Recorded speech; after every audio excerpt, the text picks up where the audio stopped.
Welcome back, brothers. We're coming back at you with a Subaru video. We haven't been covering this car at all recently, so it's time to finally do some modifications that I've been dying to do with this car. And one of them today, you already know by the thumbnail, we're gonna put the Glowshift,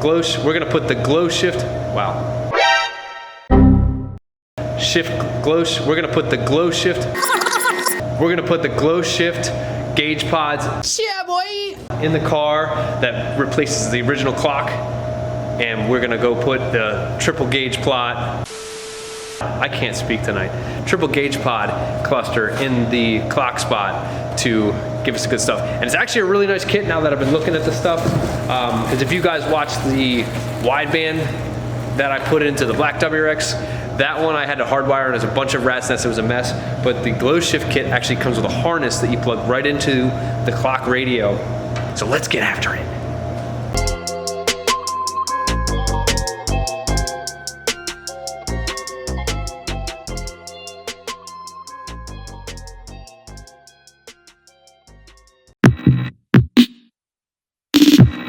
How would you like to win this car? Yeah, boy! For the price of this sticker. Alright, so the kit that I got is on, both things that I got are from Amazon. I'll put that in the link in the description so you guys can check it out. It's actually a really nice kit. The more that I look at it, the more I like about it. So the original Glowshift kit came with these 3 gauges.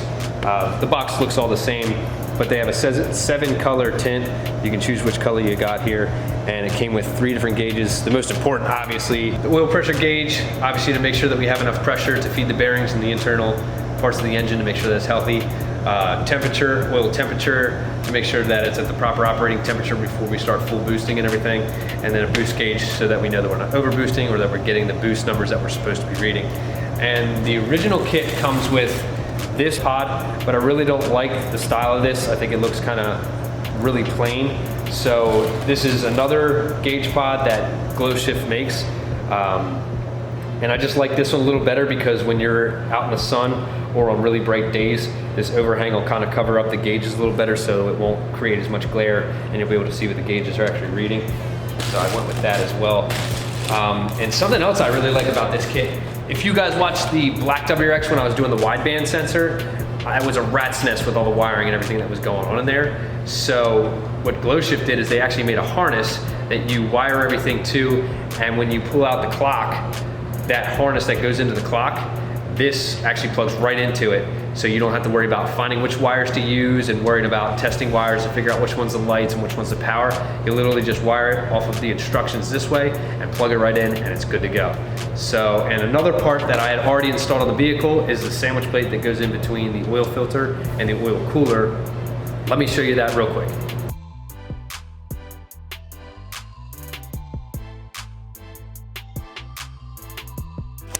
So here's a look of the sandwich plate that's installed on the oil filter.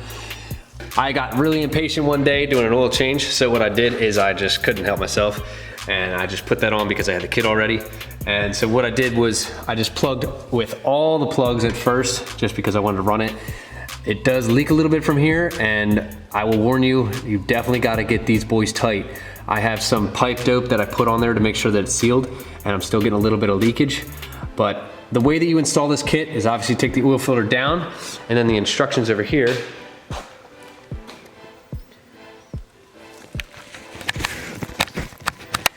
This is the diagram. This is the original oil cooler, and this sandwich plate goes on top of that. Make sure that the gasket is on the side that's going onto the oil filter, so that, because if it's on the other side, then you'll be double gasketing, you'll have a huge oil leak and you could blow your motor up. So make sure that the gasket is on the oil cooler side, and then this piece here threads onto the original fitting for the oil filter to sandwich this plate, to sandwich the sandwich onto the oil cooler and allow for the adapter for the original oil filter to go in place.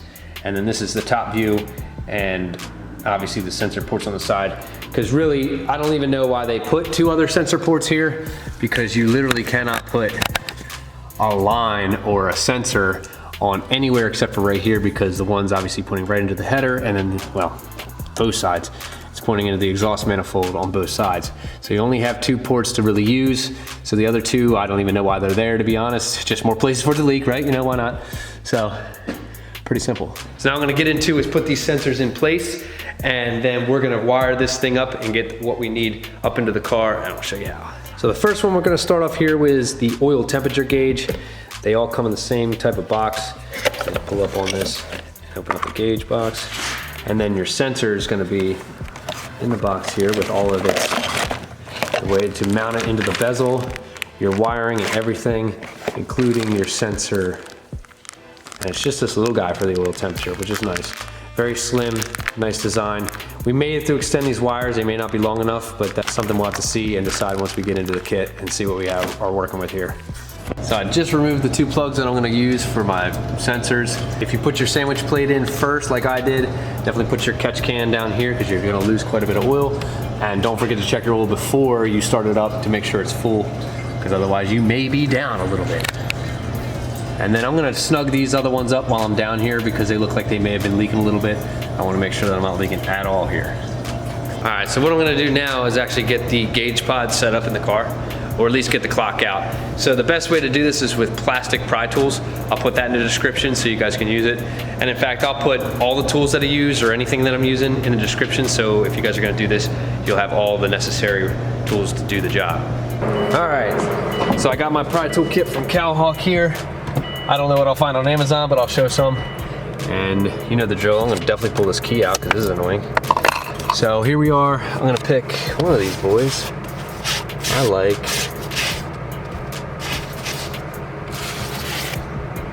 this one. So basically what we're gonna do is get after this here.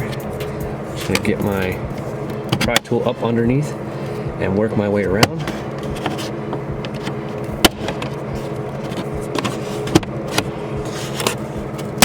Yep.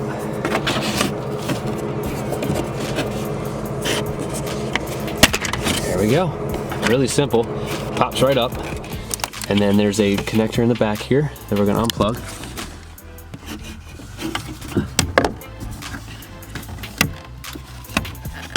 And it has this little tab right here on the side. You push that tab down and then pull it out. There we go. And there we go. Clock's out. Real simple. So the gauge pod that actually comes with the Glowshift kit with all the gauges is probably a better suited fit for this function, at least if you're gonna do some really hard driving or road racing, whatever your plan is with the vehicle, because it actually comes with hardware. Here's the instructions that come with the kit, and it actually has a full description of how to mount it. And basically what it does is it takes aluminum brackets and you bolt it into these structures here on both sides, and then it has an L bracket that will then come in onto the side and mount. Now you'll see the bolts to the side, and that's why I don't like it. It's not as clean, it doesn't look as nice. So this is why I went with this one. Although the only thing is it just has 3M tape. There's no instructions on how to install it. It's strictly based off of you knowing what you gotta do. But it does fit in there very nicely, as you see. Once you get it down in there. It's pretty much flush mounted. I didn't stick it obviously yet, but that's how it's gonna look. If I wanna go further, I could put some more tape on the sides here and get it really nice on the strip, which I may end up doing that because I do not want this going anywhere, because I do quite a bit of hard driving with this car. I do plan to track the car eventually, and if that's the case, I want it to stay where it's supposed to. So for now, we're gonna leave this gauge pod out of here, because we are strictly hooking it up to get the wires right and get these gauges in here so we can get them lit up and working properly. Okay, so one of the benefits of this kit that's really nice, my hair is out of control, for the WRXs, not the STIs, is this harness that comes with the kit. It directly plugs right into your clock harness, which makes it super easy to wire this thing. You literally wire all the gauges. All these are color coded. They're all the same for every single gauge. So you twist them together, wire them into this, and then you plug it right into your clock. STI, we're not so fortunate. What we have to do is actually test the wires to see which ones provide all of our wire sources. So I'm gonna be doing that here in a minute to get all that. And then I gotta cut that plug, so I will not be able to put it back on. Well, I could splice it back together, but I don't foresee myself putting the clock back in this car. So I'm gonna cut it and then splice it together. But this is good at least so that I can have them all together as one piece, and then I'll cut it off of here and then splice them together that way to keep everything tidy. So what I'm gonna do first before I even go ahead with the wiring is I'm gonna install all my gauges in the order that I want in my gauge pod. So I'm gonna get them all out of the boxes and keep everything organized, because as I start pulling the pieces, I have, you know, hardware from one, wires from another, and I wanna make sure that I have them all proper for them and uniform. All right, so I'm getting everything out of the boxes here, and what I'm looking at, they have these little bezels in here, which is kind of nice if you're gonna use this gauge pod, so it keeps the glare down off of these, is they have these little cups that go behind the gauges to provide that shade that I was talking about that this one has. But I don't like the way that it sits, to be honest. If you see how this one, it's pretty much sitting all the way flush, and it doesn't sit flat. It doesn't sit flat in the pod itself. It's on the bottom lip, so you can't really use this unless you were to trim it with some sandpaper or something to get movement. And not only that, when it sits in the car, you see how the gauge is kind of pointing up a little bit. I don't really like that way. I like it pointing more facing towards me or just straight ahead. So that's another reason why I'm going with this one. So I won't be using these bezels. I won't need them since I have the overhang on this one. Each gauge comes with its own bracket that goes to the back of the gauge itself. So for instance, you see this laying here. This piece will go over the back side of it. And these standoffs, it gives you these standoffs. These two, the oil pressure and the oil temperature, give you these standoff bolts that will thread into that and then stand up so that you can thread the nut on the back to hold it and clamp it into the gauge pod. This one, the boost gauge, is the only one that's a little different.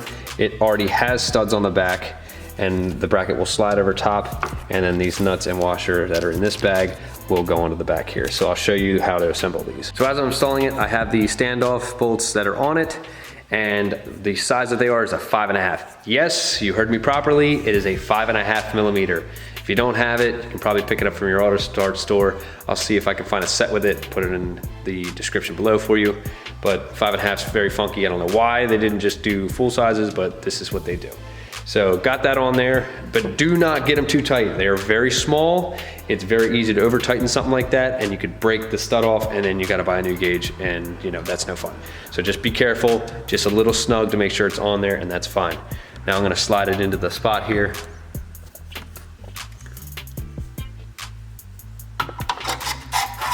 I'm gonna literally just land it in there, and then just make sure that you have it twisted right when you go to lock it down. I'm gonna check this again once I get it. Right now I'm just gonna put my bracket on. Now that I have this in here, I just have this finger tight, and it's pretty snug in there. Obviously I'm gonna get in on that. It's definitely bigger than a 5.5 this time. So these ones are an 8 millimeter. So what I'm gonna do is just snug them down a little bit more with the wrench, or with the ratchet really. And then I'm gonna double check where it is twisted, make sure it's nice and level. Or if you guys wanna get crafty, you can cock it a little bit so it reads more of what you want at the top of the turn. It looks good to me, so I'm gonna lock it down like that. And again, don't get them too tight. You don't have to get real tight with this. It's fiberglass, it's not steel. So if you get too tight, you can actually crack the piece in here. So just snug them up a little bit and you're good to go. So now I just gotta repeat with the rest of them. All right, so we got them all wired up. The only one that's different is the boost gauge because it already has wires hardwired into it. There's no plug in the back like the rest of them. So not a big deal, but there they are. I'm getting pretty excited about this. They look really good in there. I can't wait to see what they look like lit up. Oh, they look so sweet. Okay, so now that we have the gauges installed, now it's time to start figuring out the wiring. So what I'm gonna do is reference this plug, and what it's gonna do is give me what I need for each color wiring. And if you guys wanna check it out, pause the video. There we go. So now what I'm gonna do is I'm gonna start testing that clock wiring harness for the voltages and the sources that I'm looking for. So one is a 12 volt switch source, which is red wire. Orange is the headlight source. And then the yellow wire is gonna be 12 volt constant, whether the ignition is on or off. And then the black is ground. So we're gonna start wiring accordingly and start testing it. The way I like to is with a power probe. Definitely don't need a power probe. You can definitely do it with a test light. It's just as easy. I just like that I can hook it up and not have to go back and forth to the battery to switch from power to ground. Even though I only need to find the ground and then the rest of it are 12 volts. but it just makes it simpler for me. This one's the high dollar Snap-on, but there's plenty of them on Amazon. I'll link in the description that you guys can choose from. First, I'm gonna go for the 12-volt constant, and I'm gonna need a paper clip because I can't actually get into the terminal without a paper clip here.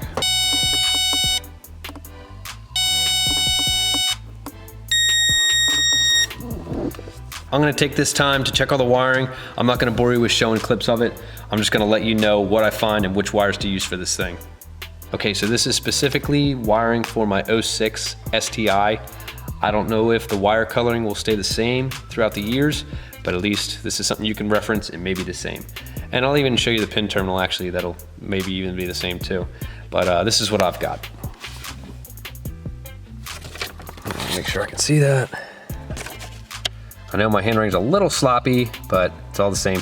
Now there were a couple grounds, because there's 6 plugs, there's 6 terminals, and there were 3 other grounds, but I picked the black for the ground because that looks to be the most constant, and it won't have any kind of other input on it. And if you're looking at the harness itself, the one at this bottom left over here is your constant, no matter whether the ignition is on or off. The one up here on the top left is going to be your ignition switch when you turn the ignition on. The middle bottom one is your headlight switch. When you turn your headlights on, you get power there. And then the black wire is all the way bottom right. So now what I'm going to do is I'm going to connect these harnesses to the gauges in the pod, and then I'm going to cut the wires off this harness and splice them in. Before you cut these off, just make sure you disconnect your battery, because if you don't, you start stripping these and you could arc them together because of the one that's the constant hot. And if you do that, you could short something out in your car and you could have some serious problems. So just make sure you disconnect your battery first before any electrical shit. So now what I'm going to do is splice it using my wire strippers, and then wire them all into this. Well, actually, I'm going to cut them off here. That doesn't really matter whether I wire them into here. Actually, it'd be nice. Yeah, I'm going to wire them to here first, because it'll keep it sheathed on here until I cut and get everything tied together on there. Okay, got these all wired together to the respectable colors, and I did it this way so that I still have everything shielded, although I have the battery disconnected, so it doesn't matter, but it just made sense to me this way. Now I got to get some other crimps for the other side, and then get all my plugs plugged into my gauges here, and then start wiring those up. So these harnesses are specific. It's pretty hard to mess them up, but I might as well go over it. The one with the extra wire, the green wire, is actually for your oil temperature gauge, because the oil pressure gauge actually has its own harness for the sensor itself. So you use this plug just to get all your lighting and power, but the one with the oil temperature has the extra wire that runs right off the same plug, and it's a different size, so you can't put it into the other gauge. Another thing I like about these gauges, or the wiring, is that they come pre-cut. So you see the little slice in the wire there.